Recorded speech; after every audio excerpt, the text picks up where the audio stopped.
Hello everyone. Today we will learn conjunctions. Conjunctions are words used to join other words, group of words और sentences. Conjunctions वो words होते हैं जो कि किन्हीं other words को, group of words को या sentences को जोड़ने के लिए use किए जाते हैं. Our first conjunction is and. We use and to join similar facts or statements. हम and का use कब करते हैं? जब हमें दो similar facts को या दो similar statements को हमें join करना होता है, जोड़ना होता है. For example, rice and curry is a popular dish. कि राइस एंड करी दोनों ही खाने की चीज़ें हैं, सिमिलर थिंग्स हैं, तो उनको जोड़ने के लिए हमने एंड यूज़ किया है. Second one, she set the alarm and went to sleep. उसने अलार्म सेट किया और वो सोने चली गई. देखो ये क्या है, ये सिमिलर स्टेटमेंट्स हैं कि फैक्ट भी यही होता है कि उसने अलार्म सेट किया और वो सोने चली गई. अलार्म का तभी फ़ायदा होगा जब आप सोएंगे, वो बजेगा तो आप उठेंगे. तो इसमें कोई कंट्रास्ट नहीं है, इसलिए हमने एंड यूज़ किया. Second one is but. We use but to express opposition or contrast between two statements. जब हमें दो statements के बीच में opposition या contrast दिखाना होता है तब हम but use करते हैं. For example, there was a noise around me but I was not disturbed.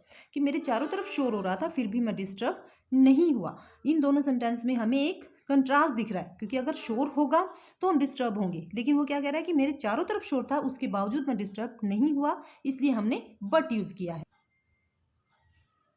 Our third conjunction is or. We use or to express a choice between two alternatives. और का use हम तब करते हैं जब हमें दो अल्टरनेटिव मिलते हैं, हमें दो ऑप्शन मिलते हैं और उनमें से हमें एक को चॉइस करना होता है. For example, you can pay cash और you can give a bank draft. यानी कि जिससे भी हमने कोई सामान लिया है वो हमें चॉइस दे रहा है, हमें दो ऑप्शन दे रहा है कि हम या तो कैश से पे कर सकते हैं या हम बैंक से. Our fourth conjunction is so and because. so suggests the result of something. so जो होता है वो कोई चीज़ का हमें रिजल्ट बताता है, but because suggest the reason for something. और बिकॉज जो होता है वो हमें किसी भी चीज़ का रीज़न बताता है. For example, I was not feeling well so I took a day of. कि मुझे आज ठीक नहीं लग रहा था इसलिए मैंने एक दिन की छुट्टी कर ली. और next example is there was no buses because the drivers were on strike. अब ये क्या है, बिकॉज का यूज़ हमने किया है क्योंकि हमारे पास इसका एक रीज़न है कि वहाँ पर कोई भी बसेस नहीं है क्योंकि ड्राइवर्स स्ट्राइक पर गए. और fifth conjunction is so that. So that suggest the purpose of performing an action. So that क्या करता है, जो भी एक्शन हुआ है उसका पर्पज़ क्या है उसके बारे में हमें बताता है. For example, I stayed back home. मैं वापस घर रुक गया. So that my grand father might not feel alone. ताकि मेरे जो ग्रैंडफादर हैं उनको अकेलापन फील ना हो. 6 वन इज ऑल्दो.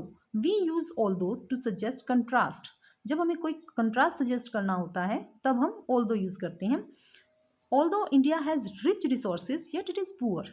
कि यद्यपि इंडिया में बहुत सारे रिच रिसोर्सेज हैं बट उसके बावजूद ये क्या है, यहाँ गरीबी ज़्यादा है.